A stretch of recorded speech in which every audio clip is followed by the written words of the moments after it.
Baik, tema yang diberikan kepada saya adalah Freedom for Mission, Mission for Freedom. Benar ya, Ridit? Jadi Ridit kirim WA ini ke saya sekitar 2 bulan yang lalu ya, untuk memberitakan kebenaran firman Tuhan pada pagi hari ini. Tapi saya akan memberikan satu subtema lagi ya. Tema subtemanya adalah ketidaktahuan adalah kemerdekaan ketika kita melayani Tuhan. Sekali lagi, ketidaktahuan adalah kemerdekaan ketika kita melayani Tuhan. Misi dalam hal ini. Dan kita mau melihat dari nats di Kisah Para Rasul pasal yang pertama, dari ayat 6 hingga ayat 8. Kisah Para Rasul pasal yang ke-6, pasal yang pertama, dari ayat yang ke-6 hingga ayat yang ke-8. Kita lihat ayat 6. Maka bertanyalah mereka yang berkumpul di situ, Tuhan, maukah engkau pada masa ini memulihkan kerajaan bagi Israel? Ini adalah pertanyaan yang sama yang diajukan murid-muridnya sebelum Yesus disalib. Yesus disalib dan mereka begitu shock, mereka tercerai-berai ya. Petrus menyangkal dia 3 kali. Harapan Mesias seperti yang dibayangkan itu kandas seketika mulai dari penangkapan di Getsemani.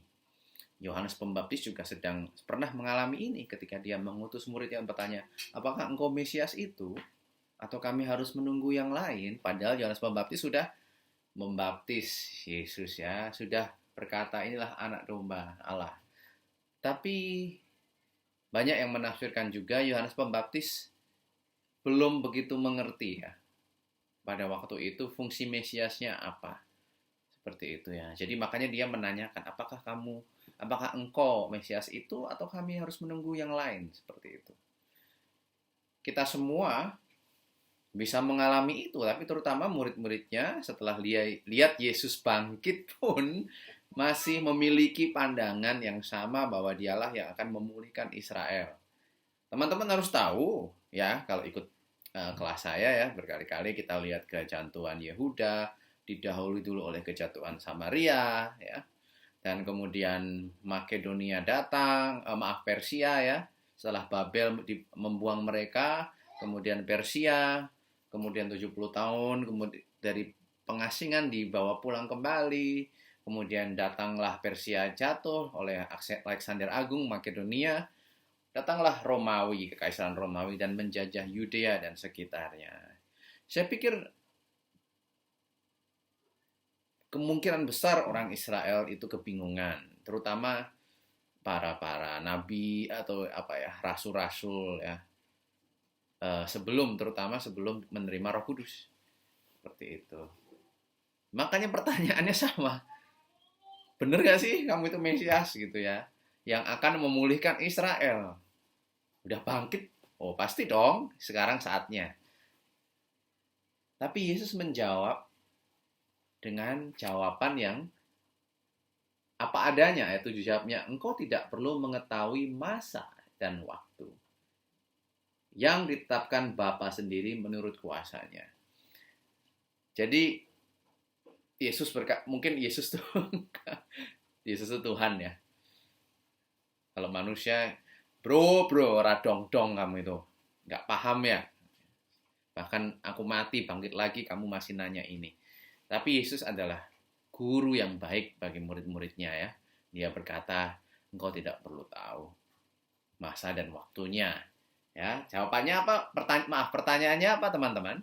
Pertanyaannya, apakah saat ini engkau akan memulihkan? Yesus dengan lemah lembut berkata, waktu dan saatnya Bapa yang tahu, bukan sekarang gitu ya.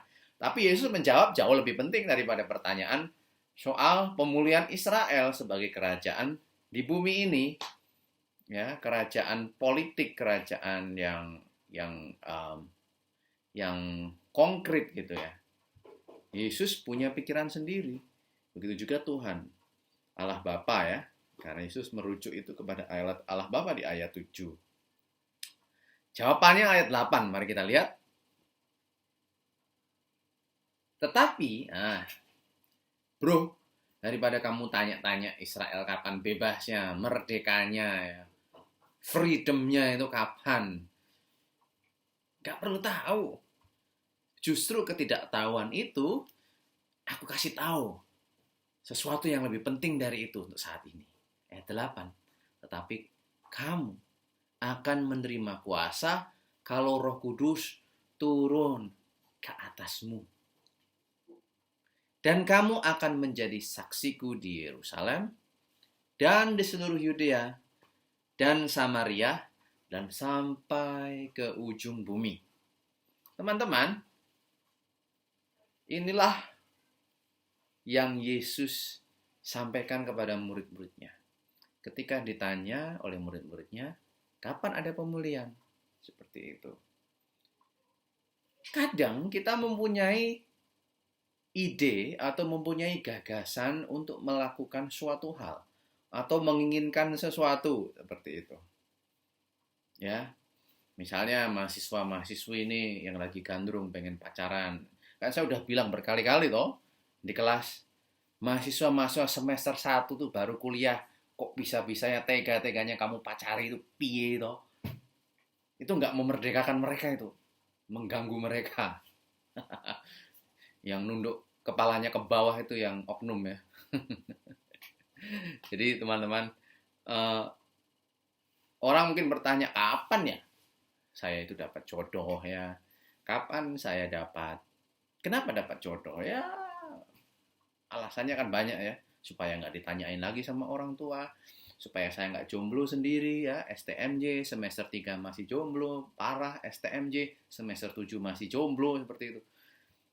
Tapi itu sebetulnya alasan yang sama ketika Israel minta raja kan, ya, padahal dikatakan bahwa Tuhanlah sebetulnya menjadi raja Israel. Ketika ditanya sama Samuel, kenapa kamu minta raja? Tuhanlah rajamu. Kami ingin seperti apa bangsa lain. Mereka ingin sesuatu karena meniru orang lain. Apakah itu kemerdekaan? Kemerdekaan status mungkin yang mereka cari ya. Ya mereka seperti itu, rajanya visible. Kalau menurut saya Israel itu karena terlalu banyak hukumnya ya untuk jadi bangsa yang kudus. Dan mereka melihat bangsa-bangsa lain kok hidup seenaknya sendiri gitu ya. Mungkin cara kedagingan mereka iri ya. Atau sudah muak dengan segala peraturan, hukum-hukum, hari-hari raya, festival itu ya.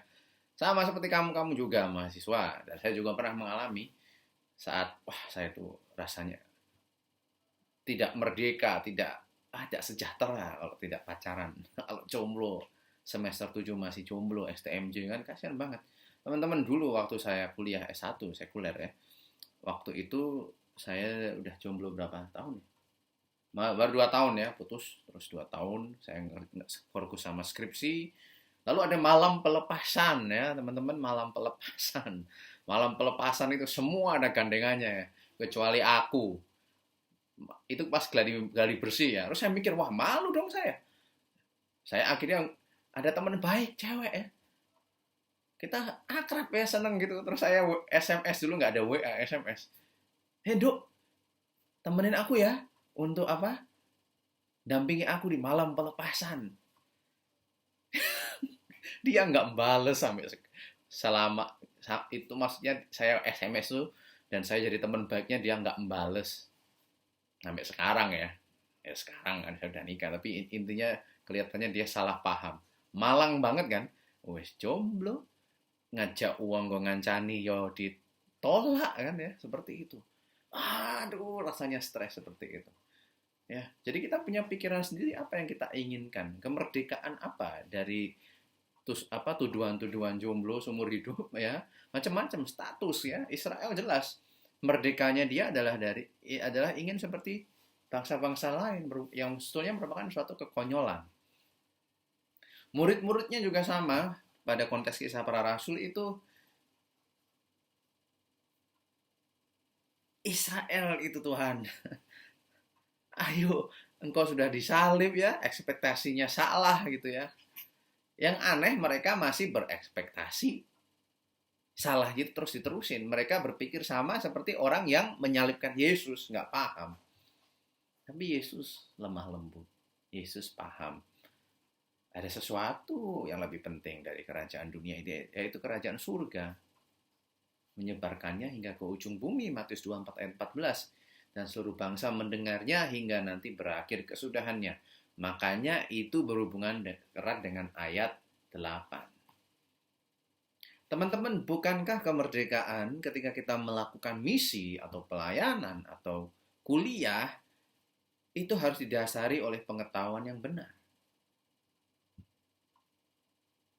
Kalau tidak benar, kalau salah paham seperti murid-murid Yesus ini, ya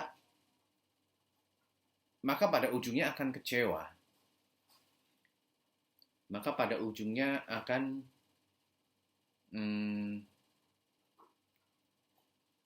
menemukan hasil yang tidak seperti yang diinginkan. Seperti pernikahan misalnya. Kita semua sebelum menikah pasti punya pikiran keluarga yang harmonis ya. Apa itu namanya? Marwadah, sakinah itu ya. Tapi kenyataannya setelah menikah ya nggak seperti itu. Kenapa? Karena ekspektasinya salah. Menikah itu bukan cinta. Menikah itu bukan untuk bahagia. Menikah itu emang bahagia dan cinta memang ada. Tapi kalau itu satu-satunya tujuan hidup kita, kita akan depresi, nggak merdeka. Menikah adalah memuliakan Tuhan. Dan keluarga menjadi tempat kudus hadirat Tuhan. Nah, gimana itu caranya? Ayat 8 kita baca. Engkau akan menerima kuasa kalau Roh Kudus turun ke atas kamu. Roh Kudus turun ke atas kamu. Itu kuncinya. Bagi rasul-rasul pada saat itu, ya murid-muridnya pada saat itu ya, secara teknis memang sudah diutus, tetapi belum diutus dalam kapasitas materai Roh Kudus ya. Jadi Roh Kuduslah itu yang menghapus semua motivasi-motivasi, pikiran-pikiran soal kemerdekaan orang Israel lepas dari jajahan Romawi pada waktu itu. Ketika Roh Kudus itu hadir, teman-teman tahu apa yang harus teman-teman lakukan. Rasul-rasulnya langsung tahu apa yang harus mereka lakukan. Mereka menerima kuasa ya. Petrus ya dan Yohanes berkhotbah ya, langsung 5.000 orang menerima Tuhan. Kemudian memang ada penganiayaan setelah itu. Tapi perhatikan baik-baik, ayat itu berkata, engkau akan menjadi saksiku di Yerusalem dan di seluruh Yudea dan Samaria, ya, dan sampai ke ujung bumi. Kalau ngomongin Yerusalem, Yudea dan Samaria, ya cuma di situ aja itu, di daerah di daerah Israel itu ya. Orang Romawi memberi namanya Palestina waktu itu ya, bukan Filistin, beda ya, Palestina. Di saat itu. Lalu Ottoman, Turki juga menempatkan orang-orang Arab di situ ya waktu itu. Makanya ribut sampai sekarang. Nah, teman-teman, saya yakin murid-muridnya itu nggak paham. Ya oke, di Yerusalem boleh lah. Terus ke Samaria ya paling 2 hari jalan, 3 hari jalan. Ya tahu Yudea ya sekitar Yudea segitu aja. Tapi ke ujung bumi, gimana caranya? Kita tahu terjadi penganiayaan yang besar. Mulai pertama kali dari zaman Herodes ya. Herodes mulai membunuh, mengejar-ngejar orang Kristen, memenjarakan Petrus ya. Paulus pun dikejar-kejar orang Yahudi terus-menerus. Apa yang terjadi? Paulus yang muak ya, melayani orang-orang Yahudi mungkin. Aku melayani orang-orang non-Yahudi. Akhirnya dia ke Makedonia yang jaraknya lebih dari 1.000 km. Terus-menerus dari Makedonia ke Akaya, kemana lagi? Ke seluruh dunia toh. Ke Roma, ya. Kenapa? Ya karena penganiayaan. Salah satu faktornya itu. Penganiayaan apakah merdeka? Tidak. Untuk ukuran manusia. Tapi untuk ukuran Tuhan, penganiayaan itu dipakai, diizinkan ya, diizinkan Tuhan untuk membuat mereka tersebar. Teman-teman, kita bisa melihat Tuhan pakai segala hal agar ini terjadi sampai ke ujung bumi. Waktu lebih dari 2000 tahun sebelum kejadian ini, waktu Abraham menerima janji Tuhan, lewat keturunanmu, maka seluruh bangsa akan diberkati. Ayat ini merupakan semacam hasil ya dari foreshadow. Ya. Jadi apa yang berkat dari Abraham itu, yang jelas lewat Yesus itu, dimulai dinubuatkan di ayat 8 ini lewat rasul-rasulnya dengan ada kuasa Roh Kudus. Kuasa Roh Kuduslah juga yang dulu membuat saya dituntun Tuhan untuk menjadi ketua umum GJKI ya. Saya benci banget, takut sekali dulu. Tapi dalam ketakutan itu Roh Kudus menunjukkan harus begini. Ini yang harus dilakukan, ini yang penting, ini yang gak penting. Kemerdekaan dalam Tuhan, dalam kuasa Roh Kudus, kadang teman-teman, dan bukan kadang ya, sering adalah menuntun kita ke jalan yang paling tidak kita sukai. Bahkan mengkonfrontasi apa yang kamu percaya tentang kemerdekaan. Dan ini yang dilakukan Yesus di ayat 6. Itu gak perlu tahu, itu urusan nanti. Itu eskatologi itu. Toh. Ayo, kamu akan menerima kuasa ketika Roh Kudus tinggal di dalam kamu dan engkau akan menjadi saksiku di Yerusalem, Yudea, Samaria, dan sampai ke ujung bumi. Teman-teman, untuk penerapannya bagi kita, mahasiswa yang masih kuliah, kemerdekaan di dalam Kristus itu juga menuntun kita untuk mengetahui maksud rencana Tuhan di dalam hidup kita. Lewat apa? Roh Kudus. Ya, ingat loh, Roh Kudus ketika kita percaya kepada Yesus, kita mengaku bahwa Yesus adalah Tuhan yang bangkit dari kematian menebus dosa kita. Kita sebagai orang berdosa diselamatkan ketika percaya kepadanya dalam karya salibnya, maka kita menerima Roh Kudus. Efesus pasal 1 ya. Bahwa setelah mendengar Injil itu, Roh Kudus dimateraikan dalam diri kita. Yohanes 3 ayat 3, Yohanes 3 ayat 5. Kalau engkau tidak lahir baru dari air dan roh, engkau tidak dapat melihat kerajaan Allah. Jadi Roh Kudus itu bukan KTP-nya Kristen, wong tuone Kristen gitu ya, bukan karena sekolah teologi, bukan. Tapi perjumpaan dengan pribadi Yesus. Dan kita sebagai orang berdosa diampuni. Kalau ada Roh Kudus, itulah kemerdekaan. Ya. Kemerdekaan untuk mengetahui kemerdekaan yang sesungguhnya, walaupun kadang kita nggak mengetahui. Ya kita nggak mengetahui nggak apa-apa. Kita nggak harus selalu mengetahui semuanya. Itulah maksud dari judul khotbah pada pagi hari ini. Kita tidak tahu semuanya, ya tadi kembali ya, kita nggak tahu. Daripada karena nggak tahu jodohnya siapa, ya jangan ngoyak-ngoyak. Lakukanlah pekerjaan pelayananmu, dengarkan kuasa Roh Kudus, maka semuanya akan ditambahkan kepadamu. Yang kita nggak perlu tahu semuanya. Beriman. Kalau tahu semuanya, nggak perlu beriman. Apapun sekali lagi yang kita lakukan, kita merdeka. Dimerdekakan dari kuasa dosa ya, oleh kuasa Roh Kudus, dan kita menjadi saksinya dimanapun kita berada. Disitulah saat itu kita benar-benar merdeka ya. Kita tahu di Injil Yohanes, dan engkau akan mengetahui kebenaran ya. Dan kebenaran itu akan memerdekakan kamu. Orang Yahudi kan waktu protes, kita kan nggak pernah jadi hamba. Hambanya siapa? Kita kan keturunan Abraham. Wes.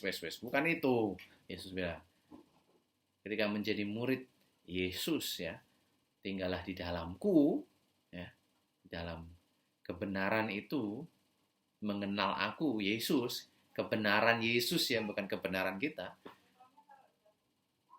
maka kita akan merdeka. Teman-teman, sekian saja khotbah apel pada pagi hari ini. Tuhan Yesus memberkati. Ya, Turfinus, Indarto, Mel, bangun ya. Kalau ngantuk cuci muka. Tuhan Yesus memberkati. Mari kita berdoa. Bapak, terima kasih sudah menuntun kami. Nama-Mu yang dipermuliakan, ditinggikan. Bisa mendengar kebenaran firman Tuhan bahwa ketika kami tidak mengetahui segala sesuatu, itu adalah kemerdekaan. Kenapa? Karena Roh Kudus yang akan memimpin kami dalam kemerdekaan yang sejati ketika kami melayani Tuhan. Apapun misi Tuhan yang diberikan kepada kami, entah di STJKI sebagai mahasiswa, atau ketika kami diutus ke suku-suku lain, atau ketika kami sebagai bisnismen mungkin membantu pelayanan-pelayanan misi di garis depan, apapun itu, di PAUD, dimanapun, guru sekolah minggu, penggembalaan, dan kemudian menolong dan mendorong misi-misi di garis depan. Mari Tuhan Kau tunjukkan kepada kami semua. Dan kami merdeka, kami puas. Karena kami melakukan rencana-Mu, bukan rencana manusia. Dalam nama Yesus, haleluya, haleluya. Amin.